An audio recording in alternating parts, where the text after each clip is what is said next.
Hi, welcome to Off Script. I'm Zach Lewis. And I'm Dr. Draper.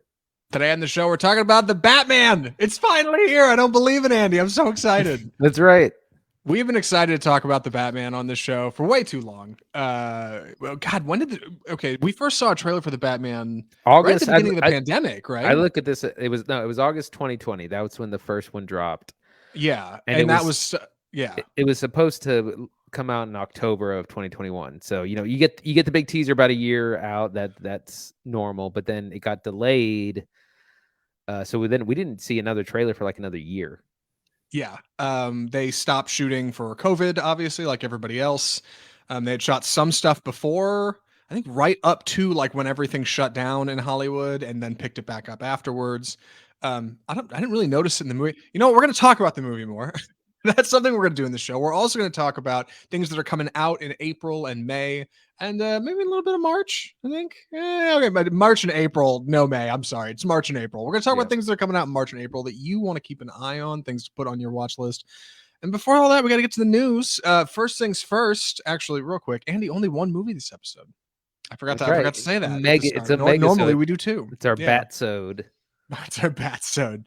We've done enough episodes. This is episode 168 of Off Script. We've done this long enough to find out that if we're going to talk about a 3-hour movie, we should usually just give it its own segment, because our conversation will run like a half hour, and between everything else we'll talk about in the show, that's most of the show. So we just figure, you know what? We're gonna give Matt Reeves the whole thing, the whole floor. Episode 168 is dedicated to the Batman, and that's what we're doing. And so let's jump into it. Our first bit of news this week: Disney Plus is introducing a cheaper ad-supported model later this year. Many streaming services either have some kind of ad-supported streaming model or have played with the idea of it. We have not seen Disney wade directly into this with Disney Plus, though we should say Hulu, which it owns, does have an ad-supported plan. Andy, how much is this thing going to cost? We don't know yet. That was one thing. They did not tell us the price of this ad-supported version of Disney Plus, or when they plan to launch it. We do know that their current price is, I guess, $7.99, so it will be cheaper than that, probably $5 or $6. That's kind of the stat. It might be tiered. So I know some services do, like, you can get a lot of ads and pay the lowest price, or you could kind of get somewhere in the middle. But Disney's going to be wading into that. Hot take. I'll bet they line up the announcement of pricing for this like coincidentally with a hike in pricing, because for what it's worth, $7.99 is pretty cheap for a streaming service right now. Netflix is going to what, 14? I think Hulu without ads is like 13, like there, and I think that's going up. Like that, $8 is pretty cheap. So it's surprising to me that they're announcing they're going to have an ad-free plan, and it makes me think they're probably going to roll it into like a price hike for the rest of us schmoes, right? What do you think? Probably that'll be a smart way to approach this. You raise the price to $8.99 to $9, and so then like a $5 or $6 ad supported version seems appealing. Yeah, well, I think that's that's true. I mean, it's worth mentioning, like I said at the top, many other streaming services do this. Like, they have ad-supported plans, and they're popular. I mean, Spotify, by default, music service, has ads, and there are millions of users that will watch stuff with ads. Like, that is not going to hang people up. I guess I'm glad to see Disney's, willing to pinch hit for the little guy, because that is a good thing. Like, there are people who are trying to be, fiscally aware of how they're spending things. And I think parents and households should want to have something like Disney Plus. Like, I think that's a good service to hang on to, especially if you got young kiddos, So if there's a way to do that, then I think that's a good thing. But man, Disney's just going to keep making money. God, the House of Mouse, right? You can't stop them. Right. They have a goal of 230 to 260 million subscribers by the end of like 2025 or so. My God. So that's massive. I mean, they're looking to eventually upend Netflix in a way. So we'll see if that happens. Yeah, we certainly will. For what it's worth, keep in mind Disney does not only own Disney Plus, they also own Hulu and ESPN Plus. They have a huge, huge share of the streaming market right now, coming right up on Netflix with 196.4 million subscribers. So they're doing great. But man, the mouse is going to get another piece if they can. And speaking of movies and how much things cost, this story out of AMC this week, is really something else. Andy, do you want to read the headline here, please? Yes, AMC is charging more for Batman tickets. CEO Charging on more for variable Batman. pricing. They're Uh, charging more for Batman tickets. What is this? Variable pricing. Sorry, go ahead. so AMC, and not just AMC, but also Regal and Cinemark, experimented with surge pricing for the Batman, and they actually also did it with Spider-Man: No Way Home to a certain extent, by adding $1 to $1.50 to ticket prices, and this is just the regular. This is not like the fee. The fees is on top of what they would normally charge. Just experimenting, see if people will go, and it was a huge movie, so people will pay. Most people are going to pay $1.50 extra to see the Batman. I don't support this. It's really, I don't have much to say about Capitalism, it. baby. Yeah, I don't right. Yeah, sure it is. Here's the invisible hand of the free market, right? Pulling the strings.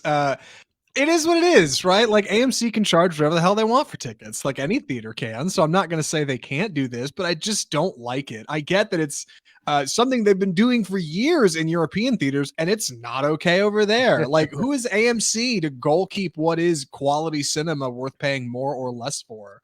Like, why does AMC get to flavor town us into deciding what is good and bad cinema? I'm not into this. I don't like it. I don't like variable pricing. Then again, I don't like booking tickets online. Am I just old, Andy? Am I out of touch? No, surely it's the cinema who is wrong. What's going on here? Well, like I said, that they're just trying to get more money out of what's happening, and yeah, unfortunately, all films are not created equal. If you have some indie darling no one really knows about, and you have something like a big comic book event film, you're going to make more money on the more popular film, and so you might as well charge a little bit more for it, I guess. Ever goes.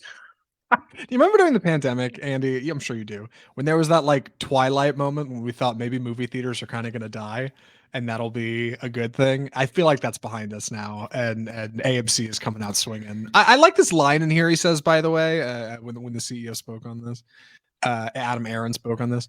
He said, "In Europe, we charge a premium for the best seats in the house, as we do just about all sellers of other ticket industries, sports events, concerts, and live theater." So that's talking about charging what I assume geographically within the theater. And I was going to say that's silly, but they already do that. If you go to Cinemark and get a D-Box ticket, that's like in a specific section of the theater, and you pay a premium for those tickets.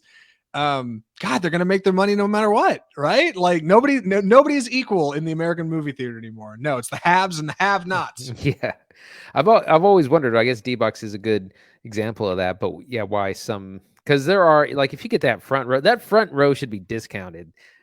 Like that should be $1 less for those seats. Those seats are awful.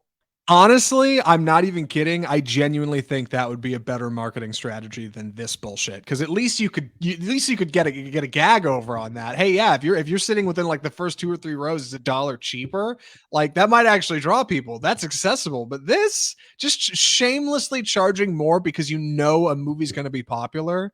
Like just saying, hey, this new Christopher Nolan film, we're going to throw $1 on it because his name's Christopher Nolan. Or hey, the Batman, that's a popular property. We're going to charge more for it. Like that's ridiculous. That's ridiculous. I don't like it. By the way, I have a hack for D-Box seats. Oh, do you really? If you book the seats right behind D-Box, you get a little bit of the like rumble from effect. It's like the overflow. You're like in the radius, so like you can get the D-Box experience without the D-Box. Yeah. yeah. Like the D-Box life hack. Buy the row behind D-Box. For more ethically compromised theater Good going. God. Jesus, Andy, have some self-respect. Yeah, no. Okay, hold on. Wait a second. I was just looking at this the other day. If I'm gonna go see the Batman again, should I get D-Box? Do you think? I've heard it's kind of awesome. So okay. What I would do is try and book like an early bird show and get those D-Box seats, or a matinee show or something. Yeah, but a lot of times they actually just they won't let you get those seats at those times. But right, you gotta charge premium, right? You can't buy this during matinee pricing time. No. If you have the means, I would definitely recommend it. AMC continues to kill cinema. Don't go to AMC theaters, or do, right? I'm not gonna look. We're not sponsored or unsponsored by AMC, but just as somebody who worked at AMC for a few years in high school. I'm here to say it sucks, and I don't like this. So for more on AMC and what's going on at the movies, keep it here on Off Script. Our last story this week from the box office: the Batman soars to a bedazzling $134 million opening. My God, Andy, who could have seen this coming? Well, this is about what we knew this was going to be huge, and it hit We did. its target. The funny thing is comparing this to Spider-Man: No Way Home. This is about what they thought Spider-Man would do, and then Spider-Man came out with 250 million opening, like just a crazy amount. And worldwide, it's made almost 250 million, so a little over 250. So it's a hit. It's a certified hit. It's gonna be $1 billion movie, Right. easily. And by the end of the month, there's gonna be repeat viewings. I definitely want to see it again. So once again, comic book movies are saving theaters. The demographics are normal. Most of the ticket buyers were young males, age 18 to 35. Apparently, that's the hot demographic to get people in the theaters. Like you get those people going to the movies, your movie's gonna be a success. That's right. So sorry for any female. Wow. Yeah, films that cater to females or old people, Yeah. or Right. anyone else. Like, it's sad. Well, you know, we were talking about the March-April film preview before we jump to the Batman review here, and there's a few films in there that definitely do not look like they're going to hit huge. And yeah, they're the catering to, you know, families and women or yeah, older folks. I mean, Death on the Nile did not do great just last week. Like, and that was kind of an offbeat audience. Normally that would be a pretty safe bet, but here we are. They spent $100 million on that movie. I'm glad the Batman's doing well. Yes, despite my and Andy's review coming in just a moment, it's clear that the Batman is a certified hood classic. Like, a ton of people went and saw this thing. Not as many as Spider-Man, of course, but hey, second best domestic debut of the pandemic era, behind Spider-Man: No Way Home. And it's worth mentioning, by the way, a bit of fun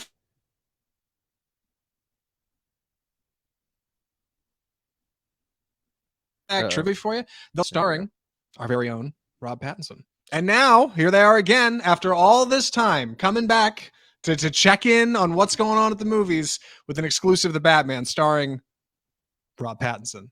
I don't think there's anything to it, but I'm glad it's doing well, right? Like, I'm glad DC's got a hit on their hands, because my God, did they need one. Yeah, absolutely. The other films when the DCEU first started, Man of Steel was it did okay. It underperformed. The studio panicked and immediately went to Batman v Superman, and then those movies were kind of mediocre, also underperformed.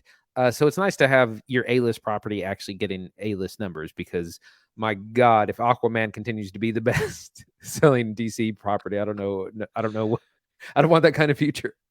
Real quick, Andy, before we jump into the Batman, tell me, like, what do you think it is that DC's doing here that's different from Marvel's strategy that's starting to pull numbers? I mean, is it just using a big character like the Batman, or is it something more? I mean, it's flexing a big character, but giving him what we're going to talk about is a much better movie.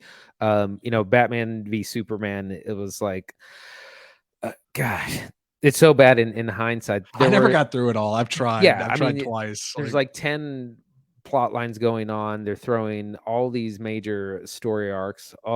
There's a weird decision to make. What's his name? Lex Luthor be like Mark Zuckerberg, which he's not, and it just wasn't compelling. It's just lacking actually just a lot of like storytelling issues, like not uninteresting characters, uninteresting story arcs. Yeah, it's a different approach, I think, to what a hero is, right? Marvel has this really serialized kind of look at things now. Like, everything's part of a series, and every character ties into something else now. And much like picking up an issue off the comic book shelf, like, they've got this feeling of like a weekly standard regular rotation that you know is coming. You know there's going to be 3 more Marvel movies coming down the pipe soon. But DC has something different, right? They have a different sort of energy, and I think the Batman is kind of the next to tap into what that's supposed to be going forward. I hope, anyway. So without further ado, I'm glad the Batman's doing well, and I think we should jump into it. So I'm going to be taking the summary on this one. Please excuse my clumsy delivery. The movie is The Batman. So The Batman is about a young vigilante in Gotham, who's just You may been have at heard it. of him. Yes, yeah, who's just been at it for 2 years, as explained early in the film. Our young Bat is played by Robert Pattinson. If you haven't heard, who is a struggling Bruce Wayne, who's having a very challenging time getting through the mire of crime and awfulness that runs through Gotham. Gotham is classically in Batman movies a terrible city and a terrible place to live. And our young Bat is very much struggling with that and what it means to respond to that, whether he is pure unadulterated anger or maybe something a little bit more. You know, he calls himself vengeance and he means uh our Batman is not a follow-up to The Dark Knight or The Dark Knight Rises. It is not a follow-up to any of the Christopher Nolan films. Rather, this is an entirely new take on the character. This is not like Ben Affleck's Batman. This is a new thing. New Alfred, new Batman, and a new masked villain, I should say, who's terrorizing Gotham in a serial killer style outfit that looks a lot like David Fincher's Zodiac or even David Fincher's Seven. Played by Paul Dano. The movie also stars Zoe Kravitz as Catwoman, Jeffrey Wright as Commissioner Gordon, and Andy Serkis as Alfred Pennyworth. The movie is The Batman. Andy, what'd you think? I really liked it. I was a little worried about the runtime because it's like I don't care how good you're, how much I'm looking forward to it. If it's a long time to ask for someone's attention, but it totally works. I was glued for the first like 2 hours and 15 minutes. Something I was with it every step of the way, and about halfway through, I needed to use the restroom, and I kept thinking, "Oh, this is a good spot." But then, like, no, something good's happening, and then that kept happening. Like every 10 minutes, I was waiting to get a break. But no, it was pretty fantastic. We get this is not an origin story. It's important to point out. This is like Batman year 2. Like he's been doing the Bat thing for a little bit, but he's still not got it down 100%. Things are worse in Gotham, he says, worse than ever. Somehow what he's doing is not being super effective. He can't really figure out why. We get this rain-soaked, drenched, dark. When you thought Batman couldn't get any grittier, any darker, we've had it. It's like I've heard it compared to Blade Runner level. Yes. Constant rain. Yeah, it's always raining in Gotham. And what we get is this detective noir that is heavily focused on detective. This isn't the kind of Batman movie that's focused on action scenes. There are action scenes, but it's not like a Nolan kind of summer blockbuster, that kind of film. It's really about the detective work of figuring out why are these murders happening? How can we stop them? And all the players kind of that are involved, the Penguin, obviously the Riddler, other people that show up, and this is one of the things I was kind of concerned about was like there's a lot of characters. How are you going to get them all working together and intertwined? And I kind of thought, I was worried it might be kind of episodic, where you're like, okay, the first half of the movie is going to be Penguin, second half of the movie Riddler. Yeah. But what they managed to do is involve everyone all at once. In what's going on, they really weave this complex tale of like between the police and like the mob, and then Riddler outside. That's kind of a page out of The Dark Knight, actually, of having multiple kind of conflicting entities. And then you have Catwoman as well, who's kind of a gray character. Like she's not a bad guy. Like they purposely didn't make her a thief in this this version, but she does kind of walk in both worlds, both in the crime world and trying not to be a criminal as well. So a lot of it works really well. It has a few issues, but overall it's a huge hit. I really liked it, and those are my thoughts. Yeah, lots of nuanced characters, lots of nuanced dialogue, a lot of simple action, and a whole lot of detective work make up the Batman. I want to start talking about this by talking about kind of the tone that this movie is taking. When you make a Batman movie, you've got a bit of a challenge, right? You've got to one, meet the audience's expectations who have seen previous Batman films, and there's been a handful, and they've come from different directions. So you've got to meet them on that cinematic level, right? It has to be a movie that you like and enjoy and is worth watching. And at the same time, you have to pay service to the character, the property that we're building from, Batman. And it has to be a good Batman story. And that's not always easy, right? Like Batman is more than just a guy running around in a mask chasing crazed people and putting them in Gotham and putting them in Arkham. Like he's a lot more than that. He's a detective. He's at some points a bit of a playboy, at other points not a playboy at all. Like he's a very nuanced character, and Matt Reeves kind of takes that challenge head on in the Batman.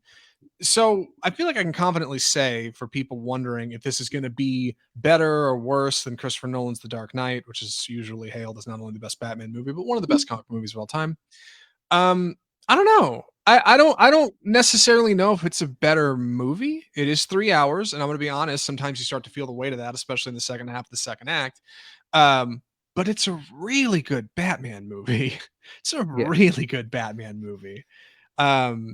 And in that way, I think it really stands apart, like, and really makes a name for itself in a unique way. This is not a Batman movie we've seen before. I mean, I know it sounds silly. You've never seen the Batman, but like in this way, you haven't. Like, this is something different. This is something unique. This is something special. And I'm really glad it exists. It feels like a three-hour art house movie in a lot of points, and like I can't believe it's making this much money and this many people are going to see it. It's great. And I'm really pleased at the reception to this odd approach to the Caped Crusader. I've heard it compared to something like Hamlet or Shakespeare, that where you bring back the usual players, but you have to do something different. You got to do something new. You can't just do the same thing every time when you kind of bring the character on screen. And that's what we get. I heard a great comparison that this is more Bat and less man, where Robert Pattinson is in the suit the majority of the time, and it's less concerned with Bruce Wayne as a person as much as previous films. The Nolan trilogy does a good job of him having to have this public Bruce Wayne persona as like this aloof playboy, and that's a big part of that movie and some other movies. And this one, it's really, he's rarely Bruce Wayne, and it's not really, when he is, it's not really important to what's happening. He's in the suit most of the time solving crime. And and like I said, it's very much a detective thing. It's about looking for clues, and with the Riddler, it's perfect. Unmasking riddles and finding riddles within riddles, those kinds of things. So we get a very different kind of movie. It's very, I don't want to say slow pace, but it takes its time, and that's probably been so long. There's so many good scenes that could have been either left out or just thrown away or rushed or hurried, and like he'll just really take his time with a lot of the conversations between just all the characters. He really takes his time. Yeah, I think director Matt Reeves really, I mean, and also co-writer, really is the star here that we're looking at. Not only in his presentation of the film, but like his writing. The writing in this movie is stellar. It's Matt Reeves formerly directed Cloverfield. He directed 2 of the Planet of the Apes films, the last of which I do not think was a short endeavor. And the Planet of the Apes movies seem like movies that would be pretty silly, but those movies not only did great, but were also really well received. A lot of people really liked him, and that's because I think of his writing. He helped write War of the Planet of the Apes, and I believe Dawn of the Planet of the Apes as well. So Matt Reeves has definitely got some experience kind of writing odd characters in uniquely grounded situations, and that's exactly how he approaches Batman. Our Bat is 2 years into it, does not even really have the full trimmings of a Bat outfit yet. Like, still doesn't even really look like the scariest Bat you'd ever think. Like, he's kind of got goofy boots on, and he looks a little funny, like when you got far away sometimes. And he's not as tall as anybody else, right? Like Robert Pattinson isn't like 6'4". Like, he's a pretty average sized dude. But the way the Bat is presented in this movie makes him feel so grounded despite being this goofy character. Like, he is supposed to be an odd guy. People often refer to him as a freak because they look at this guy who's walking around in an outfit as a vigilante fighting people like Kick-Ass, and they're like, you're insane. But then they look at him, and they really look at him in his piercing blue eyes, and there's just nothing there. Like, Bruce Wayne has been so run down to just like a nub of a person, and he is not sleeping, and he is not well, and he's not in his right mind at this point. And Pattinson plays him as this character who just has this like striking gaze, because there's truly this element of sociopathy under everything, and it makes our bat feel so much more real than kind of this like Adonis figure we saw in Christian Bale's Batman, or maybe kind of this grounded individual we saw in somebody like Michael Keaton, or maybe even somebody fantastic like Val Kilmer. Our Pattinson's Batman is depressed. Like, and he probably needs to take his meds, but like his meds are beating the hell out of people in Gotham, and he can't wait to do more of it. It's great. Yeah, absolutely. We get a very unique Batman. Like we said, I was like, did he even have to hit the gym? Could I be Batman? Like, Yeah. And it's not that you don't have. I don't think we actually ever see him with like his shirt off hardly. It's not that kind of like leering, like like you said, he doesn't have to look like an Adonis. It's much more concerned with the character, with the mood, with the mystery, which is something else I think we can start to get into. Yeah. At the beginning, we there's the murder of a political figure who is the rival of in an election, and other people targeted are also political figureheads, and there's this whole issue about corruption in Gotham, and so the Riddler kind of has this weird, or it's a unique perspective, because he's cleaning up the streets. He's essentially kind of do what Batman's doing at a different angle. He's like, there's corruption. These politicians are corrupt. I'm going to take them out. Yeah, like Riddler is a vigilante who believes he is tolling out justice, right? Which makes him an interesting foil for the Bat. Like he's this guy who's running around not following the rules, like beating up other people who aren't following the rules. Fortunately, the Bat has a wonderful relationship with Detective Gordon, who I guess isn't commissioner at this point. Is he Commissioner Gordon? He is not, because we do hear someone else references the commissioner. Yes. Okay. Yeah. So yes, Detective Gordon, played by Jeffrey Wright, is oft featured in this movie. Actually, it's really unique. He's in it quite a bit. Yeah, and Andy mentioned at the top that this was a detective story, and it is very much so. Most of our scenes are Batman, not Bruce Wayne. Most of our scenes take place at night. They are working through crimes like one after another, following these kind of breadcrumbs step by step that the Riddler's leaving behind in his bloody wake. And Detective Gordon's a big part of that. He's a sounding board for Batman. They often talk to each other, sometimes in whispers. He'll turn on the bat signal and Batman will meet him up there. Like, he's actually really prominently featured in this movie. And Jeffrey Wright is subtle, and I think he can do more with the role, but for what it is, he doesn't get in the way and he doesn't slow anything down. He's a pretty good fit. Like, he keeps up with the Bat all right. Like, they do okay. I like him just fine in this movie. Additionally, we've got another kind of foil for our Batman character in Selena Kyle, Zoe Kravitz's character, who is Catwoman. Much more grounded in this movie. Yes. Yeah, so we find her actually working but at one of the establishments where that's run by the Penguin, the famous Iceberg Lounge, which is a staple of the comic books. Yes. It usually looks like a giant iceberg in there. They opted out of that look. I really thought it might look like the set of Die Another Day, that James Bond movie. Like, exactly. Giant igloo. Yeah. So we find her as kind of a server bartender, with her, kind of her wits about her, always her ears to the ground. And, she eventually runs into the Batman at night, and they kind of need to work together. She needs his help to find someone who's gone missing, and he needs her help to kind of get on the inside with, what's going on with the Penguin, what goes on inside the Iceberg Lounge. That's right. So she's in the movie a lot, and a really important character. A lot of times Catwoman gets sidelined. I kind of feel a little bit about Anne Hathaway's character. But Zoe Kravitz is really, really good in this, and her character is very, very important to everything that goes on. She's in a lot of scenes. Zoe Kravitz is a great fit for this role because she's very alluring, and that's exactly what Bruce Wayne needs to run into at this point in his Bat career, right? Like, he needs to start making connections and meeting people in the city that can help him achieve things. Like obviously he already knows Detective Gordon, but Selena Kyle is a great step to getting to the Penguin and into the Iceberg Lounge and finding out more about what officials in the city really are crooked and aren't, and finding out how much of Gotham really is rotten to the core. Additionally, you get a little bit of love interest, right? A little bit of romance. If you're watching on Facebook, you can see the screenshot I put up. Like, okay, you got your girl and your guy, your cat and the bat, as she says. And she's a great fit for it. I like her. I don't know. I don't know if I can. I think I like her more than Anne Hathaway. I don't know if I like her as much as Michelle Pfeiffer, but Michelle Pfeiffer's pretty stunning as Catwoman. So I think it's an unfair comparison. Yeah, I was gonna say that the Michelle Pfeiffer version is but so it's amazing, but in a different kind of way. it's amazing. It's true. But like you said, like the I don't movie know. doesn't.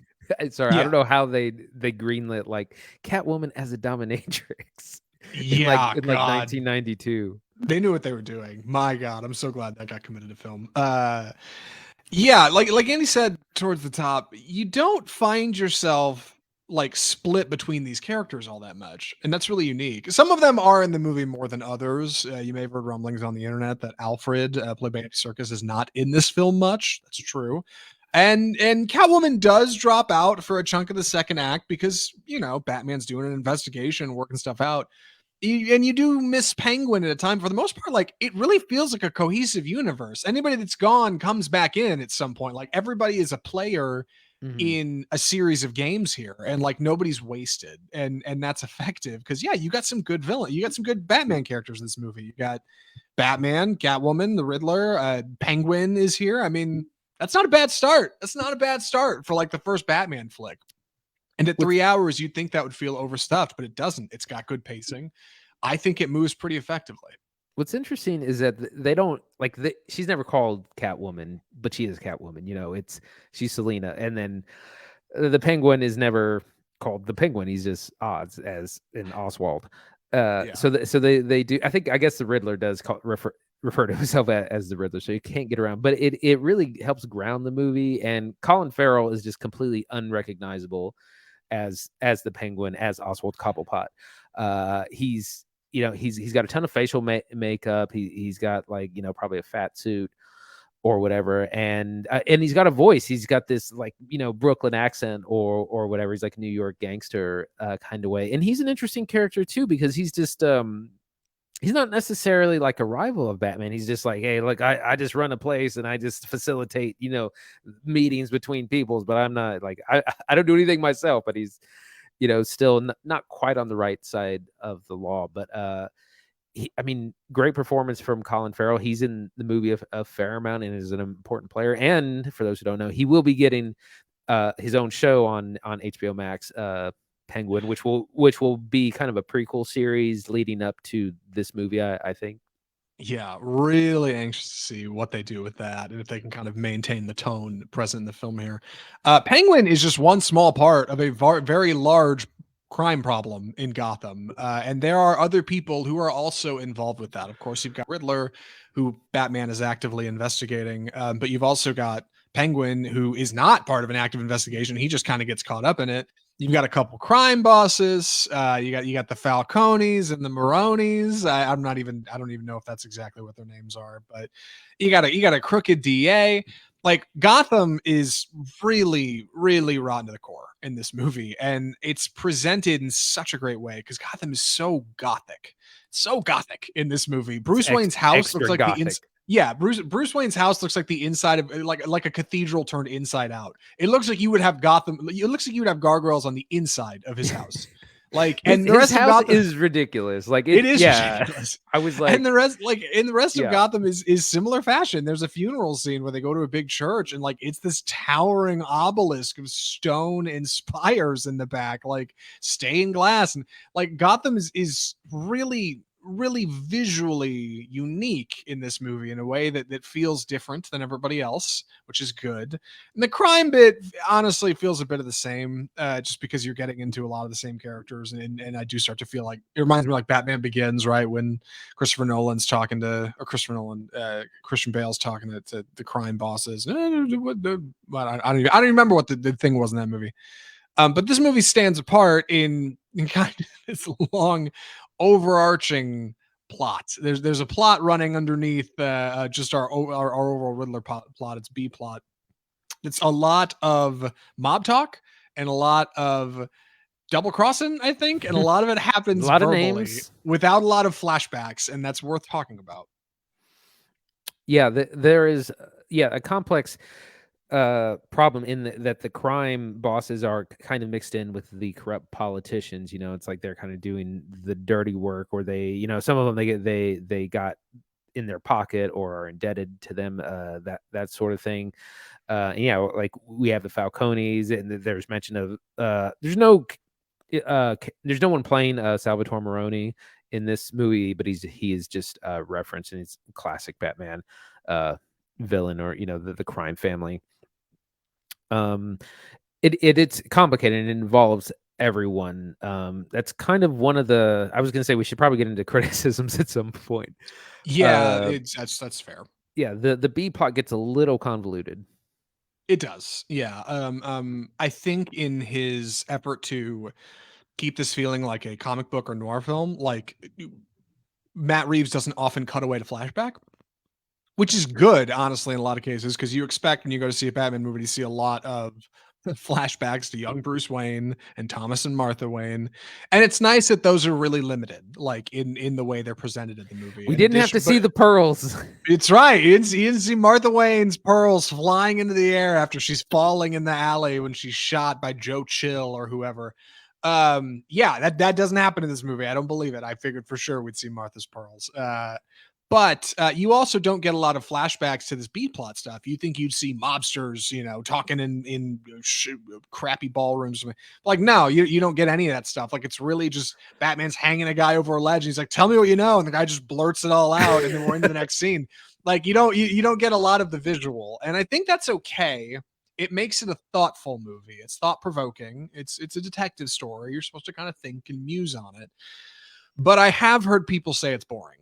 And that's why I feel like if you're going to compare this as a film to other films, you may say, okay, this one's a little long, a little dry in parts. I didn't feel that way, but I feel like I can understand that criticism because, yeah, there's bits that are. I mean, I was totally with it the whole time. It does. It has the same issue appears in the Dark Knight, which is at the end of, and I'm going to use that to avoid spoilers for this film. But when we get to the everyone's trying to leave Gotham, and it has the two fairies, and there's that whole plot to they're going to blow each other up in the Dark Knight, and it's that whole sequence feels a little tacked on to me all the time. And the movie would be like 20 minutes shorter without it. That we get a little kind of similar incident here where like the main story is happening for the first 2 hours, 15 minutes, and then we kind of get a little bit of a kind of a disaster movie that wraps it all up. And it seems a little bit kind of ham-fisted. Yeah, it's not I guess the term I'm looking for is surprise. Like when you're sitting in the theater, it's so slow paced that by the time we get to an explosive finale, just like an explosion, it's blown up before you're even ready for it. And you're like, oh God, we're already like well into this new set of actions that we're excited for our Cape Crusader to have to deal with. And you're right. I think that's fair. I think a big part of the reason that is I think it's attempted to be kind of dealt with in Batman's investigation. Batman makes mistakes in this movie, and it's great. Like he's 2 years into it. He's not the perfect detective yet. Like he's still figuring it out. He's still putting technology together. He's still working on how he's supposed to fly through Gotham. Like he's still developing some technologies and some methods. And part of the reason like we arrive so abruptly in our third act is because Batman makes a series of choices and decisions that ultimately bring us around to our finale. And I think that's good. I think it feels like our characters are driving force. We are riding along with Batman throughout the whole thing. Not even Bruce Wayne. Bruce Wayne's barely in the movie. Like it is almost Batman all the time. And like in a way, that feels so fitting for a Batman movie. Like it feels like you're exactly where you're supposed to be. You know, like you're coming along with Cape Crusader. It even opens with voiceover, just like a Batman comic would open with that like internal monologue of Bruce as he's like working his way through the night, right, and like fighting crime. It'd start with him being like, you know, Gotham or whatever. It does that, and like that makes it feel very grounded. It makes us feel very close to Bruce Wayne, and it makes us feel very close to the Bat. I think that's how I felt anyway. Mm-hmm. No, absolutely. I Uh, was trying to think of other kind of issues. the score, The you know? score, the scores are fantastic by Michael Giacchino, Fantastic score. Yeah, who uses very little. There's only like 3 themes, like Batman, Catwoman, and Riddler all have their own theme. Then everything else is just kind of incidental sounding or just kind of mood, depending on what's going on. yeah. Batman's got a new theme here. It's great. So memorable. Everyone knows love it the now. Batman theme in this movie. Yeah, like it's really good. It feels strong and it feels dark and like yeah, it's good. It's really good music. Have you been listening back on Spotify? Going back and Yeah, definitely. yeah, I've tried. I'm not quite that visual. Usually I need the movie to go along with it, but I don't know. As far as other critiques go, I mean, I'll admit that there are a few moments that feel a little long, like, and that's okay. I don't know if you could trim 20 minutes out. But additionally, Matt Reeves says he's got a 4-hour cut of this that he wants to put on Blu-ray. Oh my So, gosh, I'm there which for it. I would watch. I would watch Zack Snyder's, you know, Yeah. I was gonna say The Zack Reeves Snyder's cut. the Batman. Yeah, Matt Reeves the Batman. Yeah, like the ultimate director's cut. Maybe that'll be 4:3 in black and white. Yeah, I think that sounds cool. I like what's happening here. I like the tone of this character. I like how grounded he feels. Um, it's unique and in some ways reminds me of yeah, I think DC's stronger properties, right? Things like the Joker, or at times even as being as grounded as something like Shazam. Like there are a few moments of genuine comedy in this film. And I think that's important. Like it makes the character feel important. Like and it makes it feel like uh we're seeing something really special because we are. And I think the Batman might just be something really special. It's a very good movie. It might even be a great one. Andy, any other thoughts for recommendations? No, I think I'm ready. Andy, would you recommend the Batman? Yes, of course. Highly, highly recommend. Unless you just happen to hate comic book films, there are people who are not into the superhero thing. But for everyone else who goes to the movies, highly recommend. It was a lot of fun. Very different kind of movie, but still true to the comics and Batman as we know him as a character. It's very much a detective story. Full of this dark, gritty, rainy Gotham with lots of corruption, both in political circles and outside. We have a lot of characters, a lot of fun. We don't have a ton of action compared to other films. There's a big car chase scene that you've seen some of in the trailers. That happens about midway, and then we get a little bit more towards the end. We don't have the kind of typical Marvel finale, which is usually where there's just a big like fight and everyone shows off their powers in the last 20 minutes. We don't have that kind of finale. It's not that kind of movie. But it does have action in certain spots. It's just not overly kind of concerned with that. So a lot of fun, great performances. Highly recommend. I think it's telling we both forgot to talk about the action. Yes, the action is not bad. It's very good. It's just overshadowed by the larger portion of the film, which is, you know, the detective stuff, which is exciting. Yes, big recommendation on the Batman. Huge recommendation on the Batman. Run, do not walk to your nearest theater to see the Batman. The Batman's great, and it's not for everybody, unfortunately. While I say, oh, everybody should go see it, not necessarily. Like if you're going to be bored by like a 3-hour film, like maybe wait for it to come to streaming. If HBO keeps up with their release schedule, it should be on streaming in mid-April, I think. Unless they hold it or push it or do something special with it. So it'll be available, but I think the best spot to see this is probably movie theater. Maybe even D-box, like Andy said. Maybe go big and get the nice tickets with like the big cushy seats and the big you know, the big speakers and the big popcorn. Maybe that's a good idea because the Batman's something really special. And I think it's great, and I'm excited to see more. I hope they greenlight a sequel very soon if they ever make a sequel. You know, we'll see what happens. And speaking of see what happens, We're no definitely getting a other sequel, by the way. Have they like approved that? No, but I mean the movie's just been hugely successful, so Yeah. they're gonna do it. Yes. A sequel is kind of teased at the end as well. No surprise there. Right. Yeah, of course. Being a comic movie, you got a little bit of something coming up in the end, and I think it's good. It's done well in the Batman. It's tasteful. And speaking of tasteful, we need to talk about other things that are coming out soon, right? Movies that have been announced and are actually happening in our March and April film preview. Andy, if you don't mind kicking us off, because I'm gonna be honest, I kind of forgot what one of these movies is. That's all right. So yeah, so we'll be looking ahead to the months of March and April. It's funny because we can't do this 3 months out because the dates in May are like 3 months out. They're actually not solid. But you can usually count on just the first 2 months. So the other kind of big openings.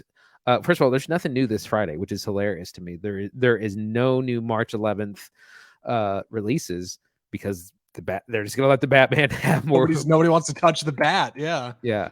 But on March 18th, we got a couple of theatrical features. The first is X, which is a horror movie starring Mia Goth, very much in the kind of Texas Chainsaw Massacre vibe. We saw this. We talked about this trailer a little bit ago. Looks a lot like a lot of fun. A lot of references to older kind of slasher picks. We also have yet another remake of Cheaper by the Dozen, which is about a family of 12, this time led by Zach Braff and Gabrielle Union. Fun family film that'll be in theaters only also March 18th.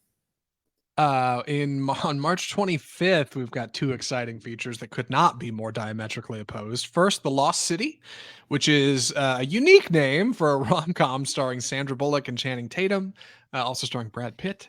Sandra Bullock is a writer who has written an exciting, daring romance adventure series starring a hunky blonde man named Dash something. I forget from the trailer. I've seen it a handful of times now.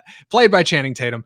And she gets whisked away to an island to look for the lost treasure that's depicted in one of her books by a billionaire playboy played by Daniel Radcliffe, of all people, playing against type. Good for him. Upon realizing she's kidnapped, Channing Tatum decides to leap into action as kind of a spiritual extension of his character, Dash, the adventurous hero, to save her and save his betrothed, I guess, or his hopeful love. It seems like they're probably going to fall in love by the end. I think that's what's going on there. I can't be sure, obviously, but The Lost City is something else. Yeah, it's a rom-com, and I in a way I hope it does well, because like Andy said, like It's like an female-driven films are rom-com. not, it's true, female-driven films are not doing great right now, and I don't know how to feel about this one. It looks like I don't know, it looks like one part The Rock's The Rundown and like another part, The Proposal starring Sandra Bullock. I don't know what's going to happen with Lost City. Not a great name either. You'd think it'd be something a bit more, It was called evocative of the Lost City of D, and they dropped that last part. That would have been worse. Yeah, I think that's probably it might have been more memorable. Anyway, the other movie we have is something that I worry will fly under a lot of people's radars, because it probably will. It's a movie called Everything Everywhere All at Once. It is based on a book. It is starring Michelle Yeoh as right, Michelle Yeoh. That's her name. Yeah, yeah. Sorry, I don't have IMDb up. I'm just going off what I've seen from the trailer, because I've seen it a few times. She is a woman who is struggling to get by. She's got problems with her finances. She's got a husband who's relatively supportive, but one day, upon trying to kind of work through finance at a local office, her husband pulls her aside and says, "I'm not your husband. I'm an interdimensional traveler, and I'm here to tell you that you're the hero we need to save the multiverse." And she's like, "What are you talking about?" And then somehow she gets pulled into this kind of through the looking glass Alice in Wonderland kind of multiverse adventure that ends up leading her to discover more about herself than she ever knew before. It sounds really strange, and it is. The movie is made by Daniels, the directing team behind Swiss Army Man. That's that Daniel Radcliffe movie where Daniel Radcliffe plays a corpse that farts a bunch, which is actually, if you haven't seen it, I know it sounds silly, it's actually a really good movie. And I'm actually excited to see this one too. It looks really weird, but Swiss Army Man went to places I didn't expect, and these two directors have done something special once. I want to see if they can do it again. So yeah. I'll be checking out Everything Everywhere All at Once. If you want to know more about it, keep it on Off Script. Yeah, I'm definitely looking forward to that. That looks like a lot of fun. Yeah. And then April 1st, this is not a joke. Is No April Fools here. what I was gonna say? A lot can happen in 3 weeks. Oh, yeah. Is Morbius, after like 2 years of Morbius. constant delays, Ah. Morbius will finally be coming to theaters.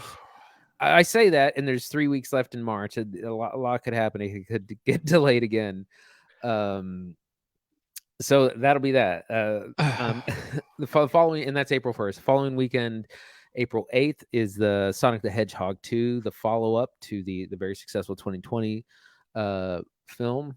And then also that same day, April 8th, is Ambulance, Ambulance, which is the action heist film starring Yahya Mateen II and Jake Gyllenhaal. That was actually supposed to come out in January, and they pushed it. That's right. Because of Omicron and COVID reasons. Remake of a German heist film, Ambulance, but obviously that one didn't take place in LA. Also, I read this a few weeks ago, and I haven't told you this, and I haven't said it on the show yet because it's a rumor, and obviously we should not be crediting rumors. But for what's worth, low key, I heard test screenings of Ambulance are super good. And that would be wild if that movie came out and was really good. It's a Michael Bay movie, and I don't see that being a stunner. Like I would be surprised, but like I heard a rumor that supposedly test screenings for Ambulance are really good. It looks so Michael Bay. It does. Dude, it's hard Michael Bay. I'm excited to see what they do with it. And additionally, I should say I'm surprised Morbius is getting its own weekend. I keep hearing rumblings that movie might be a box office stunner. That might be a stone cold knockout. I think it will be. Because the comic book I don't know. Like it looks so stuff bad. Just hits. Yeah, like we're back in the full swing of comic book stuff. Jared Leto has not been putting out hits. I think his last couple performances have been a miss. Like I don't see Morbius being incredible, but I'm starting to see ads for it again. They're calling him a Marvel legend. Like, oh god, yeah, it's. Anyway, on April 15th, we're getting Fantastic Beasts: The Secret of Dumbledore. This is the third in the Fantastic Beasts and Where to Find Them trilogy in the Wizarding World of Harry Potter. Man, this movie is cursed. It seems like nobody wants to see this because all the diehard Harry Potter fans hate J.K. Rowling because of her hardcore stances on trans radical feminism, and the last movie didn't do that good either. Like they've written their main character out. Newt Scamander is barely the lead anymore. The logo for this says Dumbledore in huge letters. All the advertising features Jude Law heavily playing Dumbledore. Like they're really trying to find a direction. Yeah, they do have. I will say, Mads Mikkelsen, who is replacing Johnny Depp as Grindelwald, looks fantastic in the role. He's so good at doing being the villain. Fantastic actor. Yeah, he looks all right. I don't think he looks too shabby. All right, hold on, Andy. 3 left. How do I split these? You want to take them? Should I take the next 2 and you take the last one? I mean, what do you? I definitely want to talk about the Northman. Go ahead. The Northman is the next film by Robert Eggers. Yeah. I always want to say Roger, who of course did The Witch and The Lighthouse before that. This is kind of his first larger feature. And the film, I forget who it stars, but it has a very Hamlet-esque plot in someone's kingdom has been usurped by their brother and the Alexander Skarsgård. I couldn't remember which Skarsgård it was. There's like 9 of them. Yeah. And the picture here is ridiculous of him. As the Viking who must get revenge, he must rescue his mother. He must get revenge on his uncle, and it looks awesome. It looks like a lot of action. It's a sword and sandal feel, but with Robert Eggers, who's done amazing work on smaller projects, and it'll be exciting to see how this goes. Yeah, I think the Northman looks like a bloody good time. I've definitely heard it's pretty violent. It's a hard R. So the trailer shows a bit of that, but I'm anxious to see how far they get into it because supposedly it's pretty.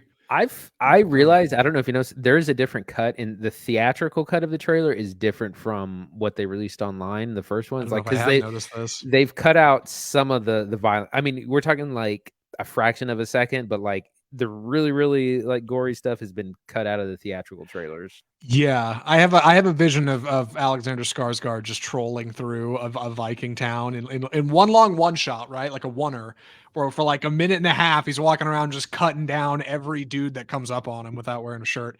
Like I don't know. I don't know what's going to be going on in that movie, but it looks pretty exciting. The other thing coming out April 22nd is The Unbearable Weight of Massive Talent. You might have seen the trailer for this movie. This is a Nicolas Cage film starring Nicolas Cage as Nicolas Cage, playing a version of himself. Who's attending, I guess, a foreign diplomat's house for the week for a party, and upon discovering the foreign diplomat, played by Pedro Pascal, is a huge fan of his work, but also might be plotting to take over the world or something. Nicolas Cage has to don his hero cap in one way or another and stop Pedro Pascal from doing whatever it is he's supposed to be doing. It seems silly, but it's got a really strong trailer that's been playing great in theaters. This movie might do really well because it really seems to be built entirely on the unbearable weight of massive talent of Nicolas Cage himself. And I don't know, man. Like I think you put a bunch of Cage moments together in a movie, you got a hit. You know, right? You throw Pedro Pascal in there too. He's a lot of fun. You might have something here. I don't know. I'm curious to see how this movie does. Right. Yeah, I'm looking forward to it as well. It looks a little bit like it might be save it for streaming, but it does look funny. And I'm a Nicolas Cage fan as well. Finally, at the end of April's a long month of weekends. April 29th is an action film called Memory, starring Liam Neeson, and his I don't know how you enter an action stars phase in like your 60s, but he's done it. And all the plot of this is an assassin for hire finds that he's become the target after he refuses to complete a job for a dangerous criminal organization. That sounds like every assassin plot ever. Yeah. Film also stars Monica Bellucci and Guy Pearce as Love well. Guy Pearce. I have not seen a trailer or anything for this, which means it's probably not very good if it's 6 weeks out and we haven't seen any marketing materials. But Liam Neeson, like people love these films. People go like these films make money. His his average old guy expert assassin, martial artist, like it works. I mean, yeah, there's a lot of people out there who say, well, the allure of the rising movie star is dead, right? Like anybody can be a star now, and everybody's got a camera. People can get on TikTok or whatnot, and anybody can be huge. Like look at Timothy Chalamet, look at Tom Holland, look at Zendaya, like up and comers. Anything could happen in this crazy world of Hollywood. Not really. I mean, yes, that can be true, right? But also look at the unbearable weight of massive talent and bring in the Nick Cage people, and even Memory, who's probably going to bring in Liam Neeson fans. My God, like Liam, I think I've heard Liam Neeson say, I'm going to call him the Neesons. Yeah, I feel like I've heard Liam Neeson say this was his final action movie ever 8 times. I feel like I've heard him say he's never going to do a big action movie again, and here we are swinging on another one. Yeah, like I don't know what Memory is supposed to be, but I'm anxious to find out more. And man, I hope our boy Guy Pearce comes around. That's like Guy Pearce, dude. 10 releases in between March and April. April's a big month, big month at the movies. And if you want to know what's going on, keep it here on Offscript for more. Andy, what are we watching next week? We're doing a couple of straight to streaming numbers next week. The first is Turning Red, which is Pixar's latest film, which will be on Disney Plus March 11th. This was supposed to be a theatrical release, but family films have really struggled during the pandemic. Even hits like in Encanto and Sing 2, while they've done well, they haven't done pre-pandemic money. So the decision was made for Turning Red to go straight to Disney Plus. So that'll be out March 11th. And then the other one is The Adam Project on Netflix, starring Ryan Reynolds, which is some sort of time travel something or other. He goes and meets his younger self. And I've avoided the trailer for this because it's Netflix. It's a Netflix film. Yeah, I can fill in a little bit here. I know this is a bit of sci-fi. I know it's from a lot of the team that made Free Guy. I think they made this one kind of close to or after that, because as far as I know, Ryan Reynolds is supposed to be in like acting hiatus right now. I thought he said he was taking like 2 years off to hang out with his kids. So I think this was produced right after Free Guy. I think it's pretty small, pretty simple. Like I don't think there's a lot going on in this movie, but I think it's going to be timely. It's got Ryan Reynolds, so we're going to watch it. We're going to find out what it's about. And if you want to hear our review of The Adam Project or Turning Red, or maybe, anything else we've been doing on this little show we called Off Script, the best thing you can do is go, find us on the internet. Find us on Facebook, where we live stream the show every Tuesday at about 4:30 or 5 o'clock today, because I had extra work and was running late. You can find us on YouTube, where we upload our full video episodes. We're on Instagram, we're on Twitter, we're on iTunes and Spotify and Google Play, all the usual podcast places. But if you want to keep up with us, you can follow us over there. You can check out our website, offscriptfilmreview.com. You can email us at mail@offscriptfilmreview.com. Send us some correspondence to the show. Maybe we'll even read it live on the air. But if you want to support the show, if you want to help us out, if you want to say thanks for doing off script, like we thank you for listening to this whole show, thanks.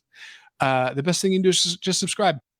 Subscribe to get new episodes of Off Script delivered straight to your phone every single Tuesday when we do them. We love doing the show and we love talking about movies. So thanks for listening to Off Script and us talking about movies and the Batman and everything that's going on this week. So from all of us at Off Script, the home of Bold Cinema, I'm Zach Lewis. And I'm Dr. Draper. Thanks for watching.